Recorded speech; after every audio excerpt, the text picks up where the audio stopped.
Hello guys, it's Thursday night. The workday is over. Yesterday I posted a video of me doing solo Mahj drills and some new followers of my channel. Gosh, I sound so influencer, and I'm not. But some new people who are watching my channel said, hey, I'm new at this. I saw your speed drills. Can I see it slower? Can I see it closer? Because I can't see the tiles. I know some of y'all are watching on your phone. And I tell you, it is so nice to beam a YouTube video to your TV. If you want me to show you how to do it, I'll come over and I'll show you how to do it. But or your desktop computer. But because a lot of you are watching on your phone, I am happy to do this. Missing a magnet. Happy to do this, knowing that you're going to watch on your phone. But we're going to go slow, and I'm going to do a solo Mahj drill, very slow. And solo Mahj is what you do when you're practicing by yourself. I don't have anybody over to play with me today. And I try to practice every single day. I do almost every single day. Matter of fact, tonight is the first night in 5 nights in a row I have not gone to play Mahjong, and I need the rest. So to get started, I'm going to draw 14 tiles. When you start playing the way it's dealt out, everyone gets 13, and the person designated as East, or the person who will deal and start the game, they get 14. So when the game starts, they discard. Every turn, when it's your turn, you're going to draw, racket, and then discard something. But when you start the game, you just discard. So unlike Rumikube, where you either draw or discard, not both, with Mahjong, you do both. So I'm going to set out, because it's just me, I might as well be East. So 1, 2, 3, 4, 5, 6, 7, 8, 9, 10, 11, 12, 13, 14. I'm drawing out of my makeup bag. It's soft and quilted, where I can mix and mix and mix them. And these tiles are vintage Mahjong tiles, and they're just one piece. So there's no fear of them splitting and delaminating like some tiles do, which I have a set that I absolutely love, and 2 have delaminated. No biggie, just put some Gorilla Glue on that. So when you start racking your tiles, you want to put them in order. I'm not going to tell you what order to put them in, but you do want to put them in order of suit. Some people don't do that. Some people do it consecutive regardless of suit. So I'm going to go very slow, and I'm going to put my tiles in the order that I like to do. So first I've got a 3 dot, a 4 dot, and a 5 dot. And now I have a 3 bam, that's short for bamboo. I have pulled a joker. I have pulled a 7 dot. A west wind. I know it's a west wind because it has a W. A 5 crack. A flower. My general preference, I like to put flowers all the way to the left, all the way to the right. I put my dragons. There was a while when I put my dragons with the suit that they matched. But now I've played since October, and now I don't have to think real hard about it. I don't have to refer to my cliff notes, so to speak. I've done this enough that I know that the red dragon goes with the crack suit. So I keep them to the far right with my winds now. That's just a personal preference.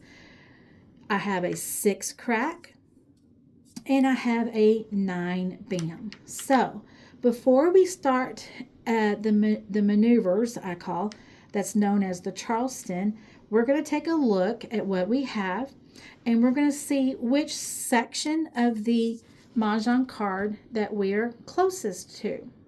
And I say section because this launch sequences here, these satellite codes here, joking, there's 72 of them, I believe. And that is a lot, and nobody expects you to memorize that and have that down pat. That's not something that's going to happen. I'm trying to raise up my light, but I think it's at the highest position, so it's not going to go up higher.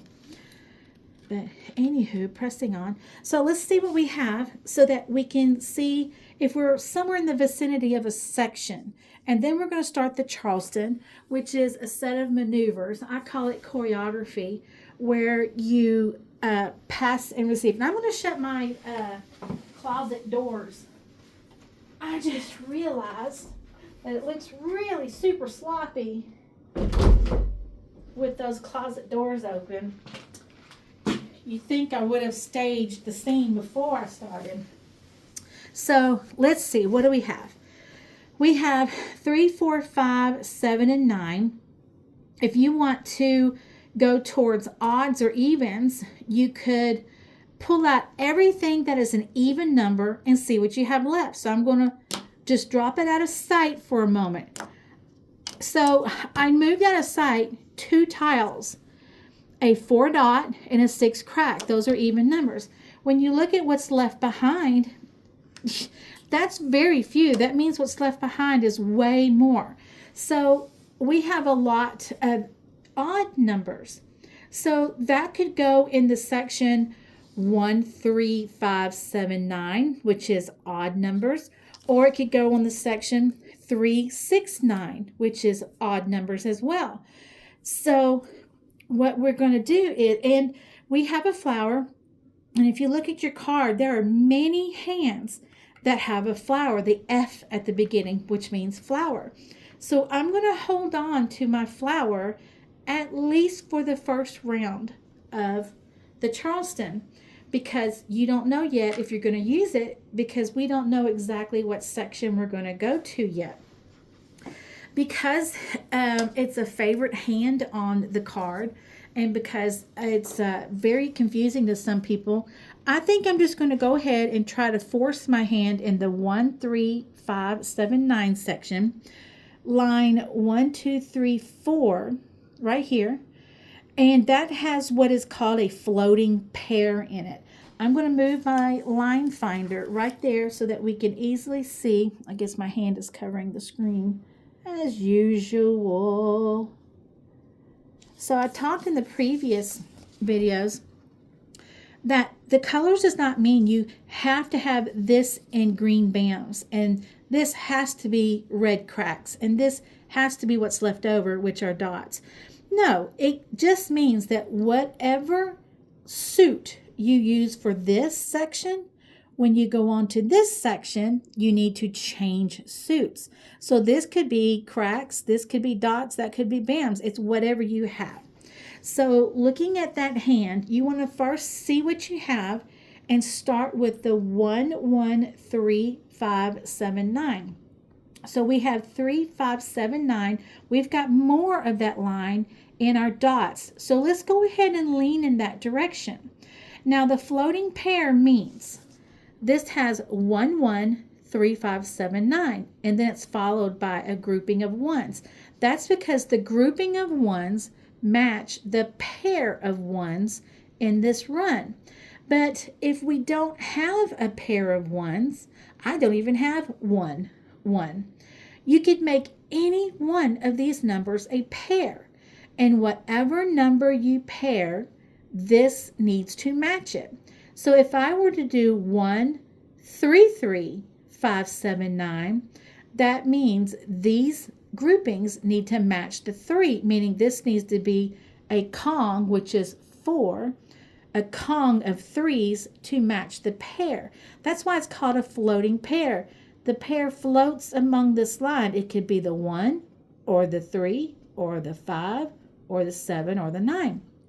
So looking at my hand now, we've got the dots, which I think will match the first grouping. And then of the next 2 suits, I have a 3. Well, let's start the Charleston. We know we don't need these 2 evens that we pulled out. We know that this line that I'm going to go for does not have flowers. It does not have winds. It does not have dragons. So we know that everything on the left-hand side is what we're looking to complete to match this hand. Everything to the right-hand side, we don't need to waste brain cells on it anymore. We know we're going to kick those to the curb during the Charleston. let's start the Charleston. And I'm going to go slow. When you pass to the Charleston, it's a choreography. There's 2 rounds of the Charleston. The first round, you're passing 3 to the right, and then 3 across, and then 3 to the left.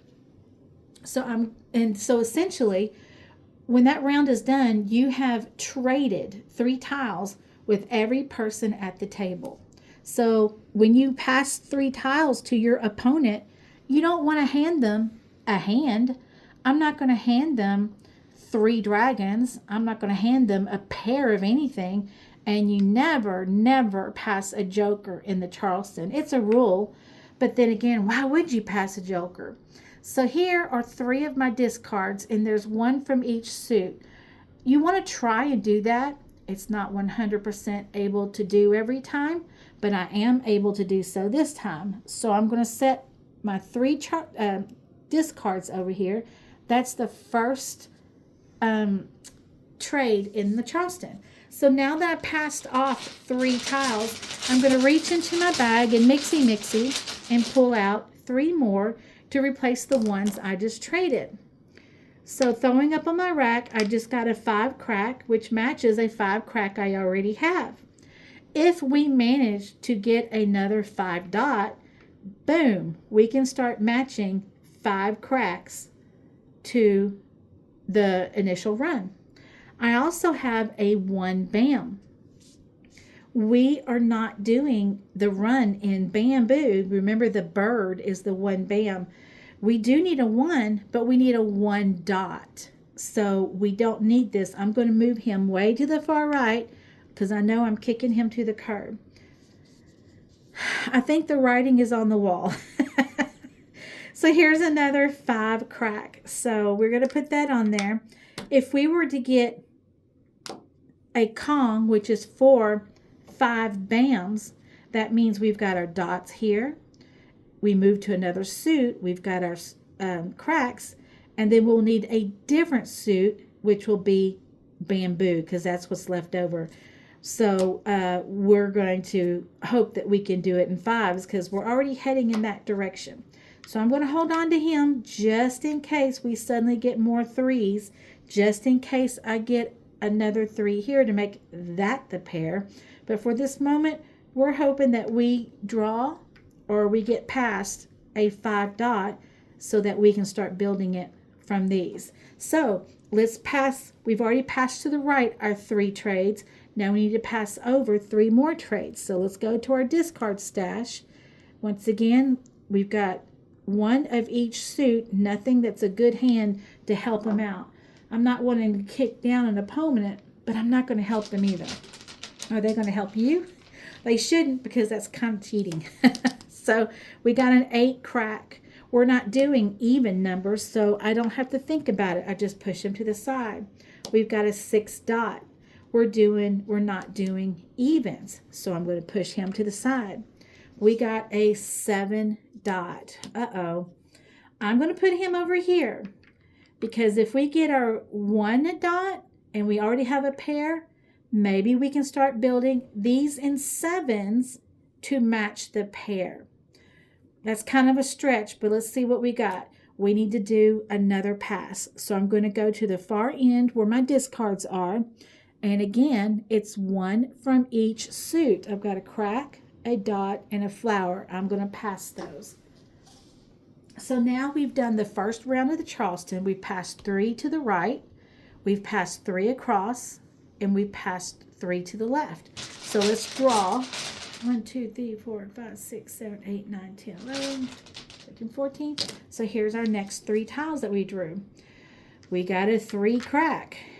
That's a possibility. If we get another 3 dot, that will be what we start building to match the pair. We got a north wind. This hand does not have any winds in it. Let's look at the hand again. It's underlined. It is the 1, 2, 3, the 4th line hand down, and the 1, 3, 5, 7, 9 section. It's a floating pair. It doesn't have to be a double 1. It could be a double 3, double 5, double 7. So this is what we're working on. There's no winds, there's no flowers, there's no dragons. So let's see what else we got when I just drew from the bag. We got a flower. We don't need it. So I suggest at this point, when you've done the right over left, at this point you have a choice. If your hand is looking good, you may say, let's stop the Charleston and only do a courtesy pass and then start the game. Well, we've got so many directions we can go into. Let's do another round of the Charleston.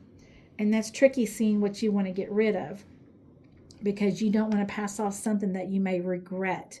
So at this point, we have a lot of fives that if we were to get a 5 dot, that would be the direction we go to, but we don't have that 5 dot yet. If we get a 3 dot to make a pair here, then we can start matching these threes to it.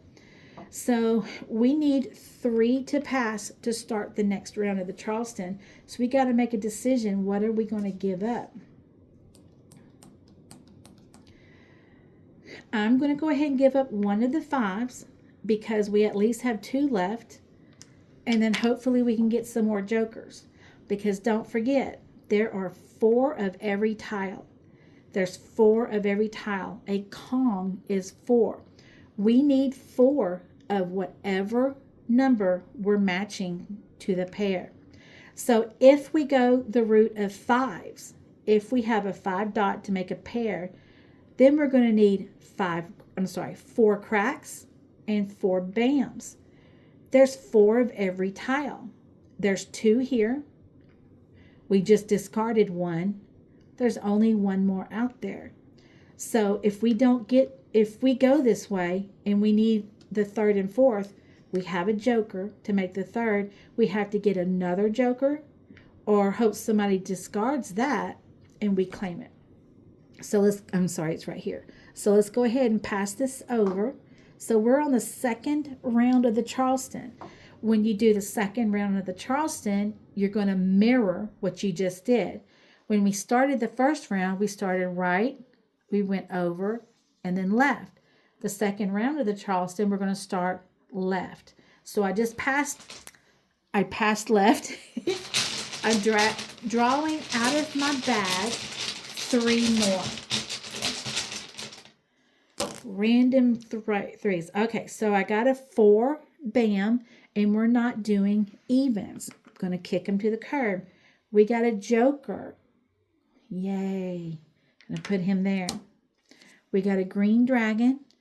We know we're not using a green dragon. We're not using dragons. So we're in another predicament. I think we're closer to getting a 3 dot or a 5 dot. So I'm going to kill this 7 dot because we have all of these to possibly match one of these. I'm going to do that. And here we go. So 2nd round, we passed left. Now we pass over. And I'm going to draw 3. This is our lucky day. This is very lucky. We got a 1 crack, and we're not doing any 1s in that. We're closer to 3 or 5, so we're going to pass him. And we got a 4 crack. This is an even, so we know we're not going to do that. Oh boy, we're running out of tiles to pass. 5, 6, 7, 8, 9, 10, 11, 12, 13, 14.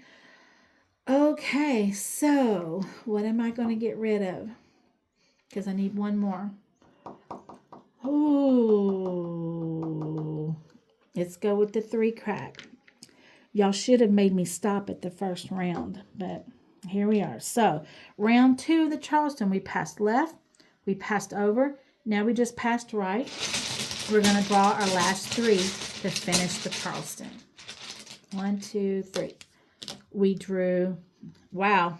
You know, that's so unusual. I kind of feel guilty about it. Y'all heard me mixing it up. For educational purposes, let's keep them. I almost threw them back. We got another 1 crack. I'm sorry. We're not doing that, so we're going to pass him. And we got a flower. We're not doing him. Now, we are done with the Charleston.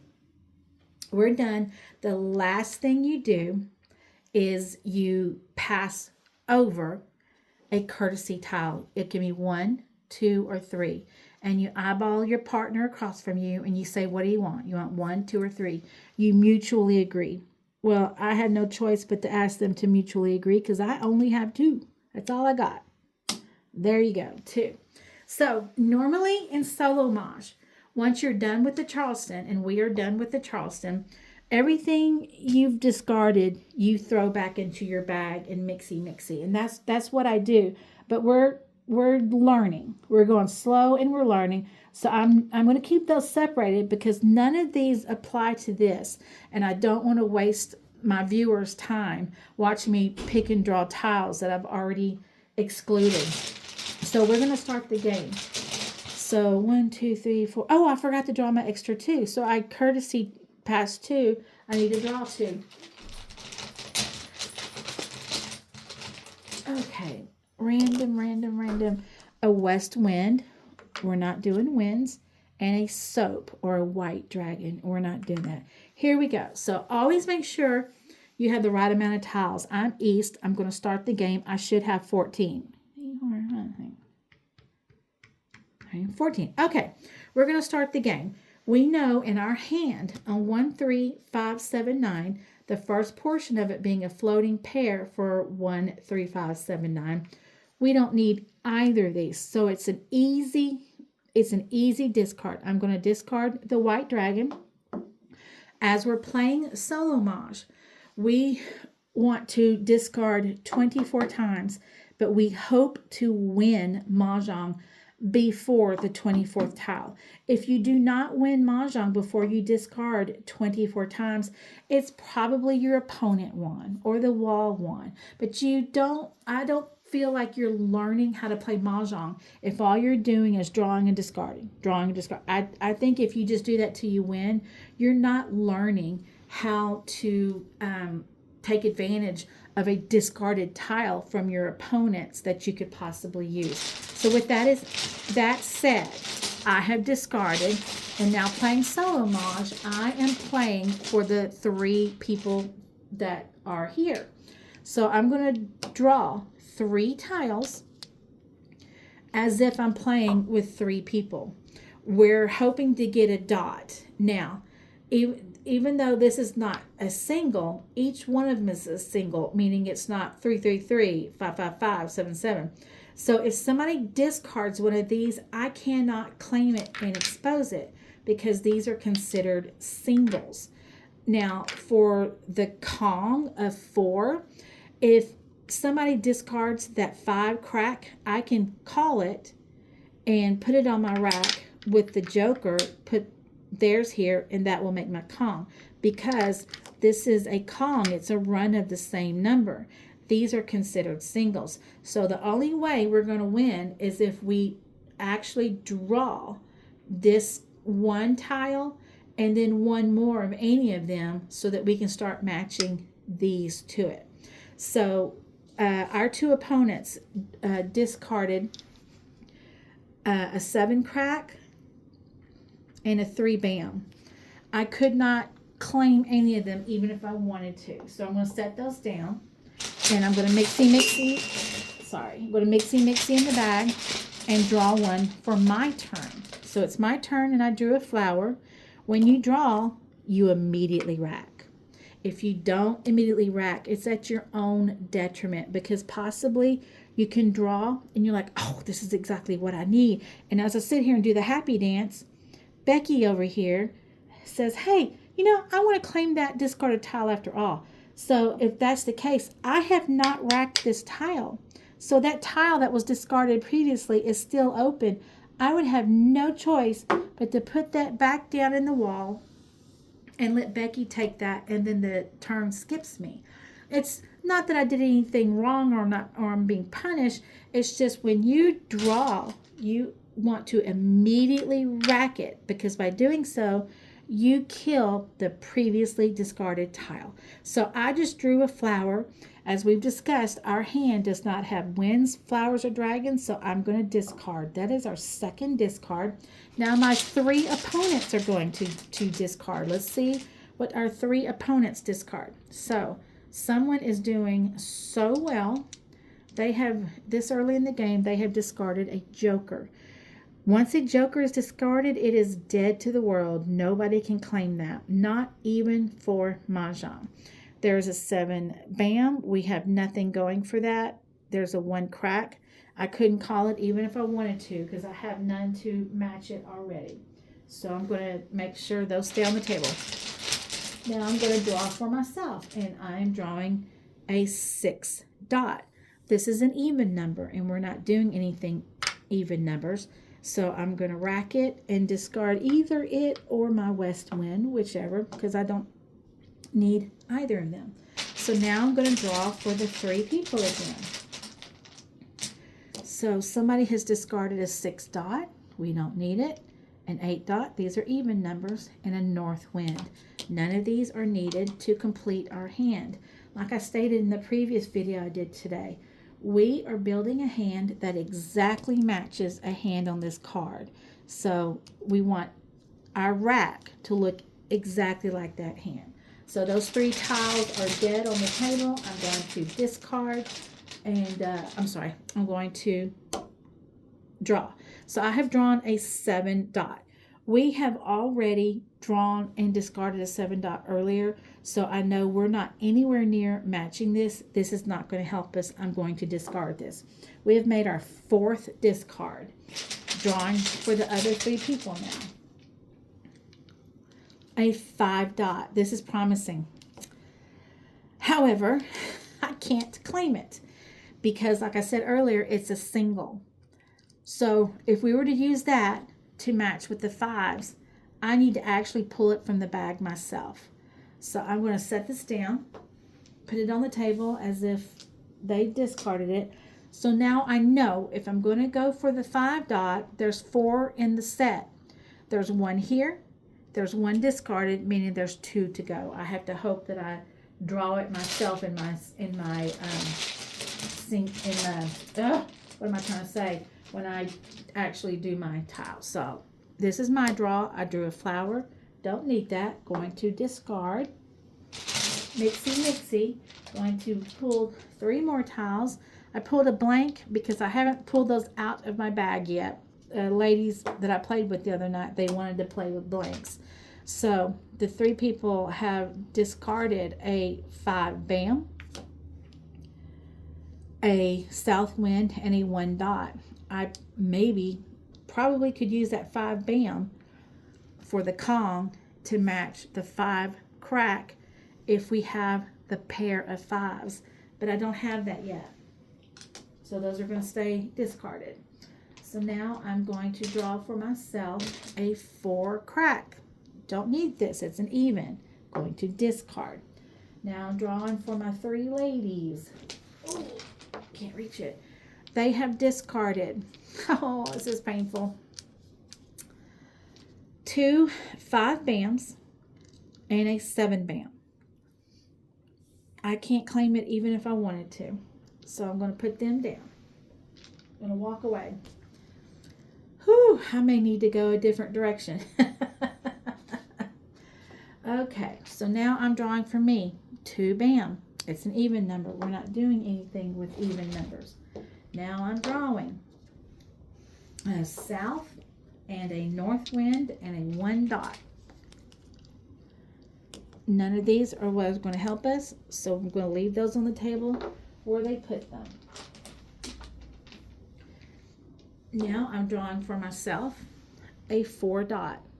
We're not doing evens, so I'm going to discard that. Next up, they are discarding an 8 dot, an east, and a flower. None of what we need. Now I'm going to draw. This is not working out to my best advantage, is it? A 6 dot. We're not doing evens, just like I have over here. Going to discard that. We have now discarded 9. So we've gone slow enough that you see what I'm trying to build here. So in order for you to understand what this is going to look like when it's done, I'm going to go ahead and build this to make it look how it should. I'm pulling stuff out of my bag and I'm just going to make it match. So here is a 5 dot. here's a 1 dot. So 1, 3, 5, 7, 9. So this section fits the first part. The first part says 1, 1, 3, 5, 7, 9. Well, of this set, we don't have a pair of 1s. We have a pair of 5s. 1, 3, 5, 5, 7, 9. That means the pair needs to match the next 2 suits. This is dot, so we need 5s in bams, 5s in cracks. So now that we know exactly what direction we're going, let's move these suckers out. For the time being, we've got jokers that will make up the Kong for the 5 cracks. Now we need 5 bams. And earlier, they were drawn and discarded by our co-players. I put those there, so I'm going to discard those. And I'm going to put it with the joker. Oh, I did it wrong. You want to snug your jokers inside the set so you know where they go with. So let's see where we are now, because I think I'm still missing something. So we've got 1, 3, 5, 5, 7, 9.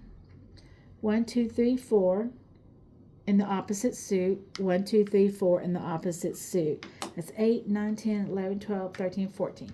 So this is what your winning hand will look like had you drawn each of the tiles you needed to match this hand on here.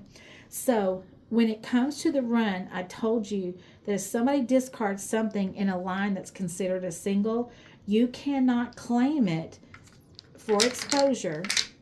You cannot claim a discard for exposure for a run of single tiles.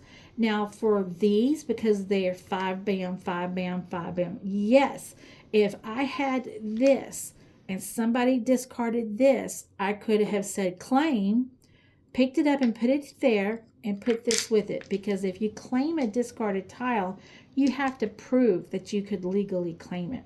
So this is what your winning hand would look like while playing solo Mahj for that particular hand in the 1, 3, 5, 7, 9. I love floating pairs. I just think they're so fun because I hate saying it because everybody says it. They're versatile. And my niece is laughing at me. So I hope you understood this. I hope I went slow enough. And it'd be my absolute pleasure to do this again and again and again. Bye-bye.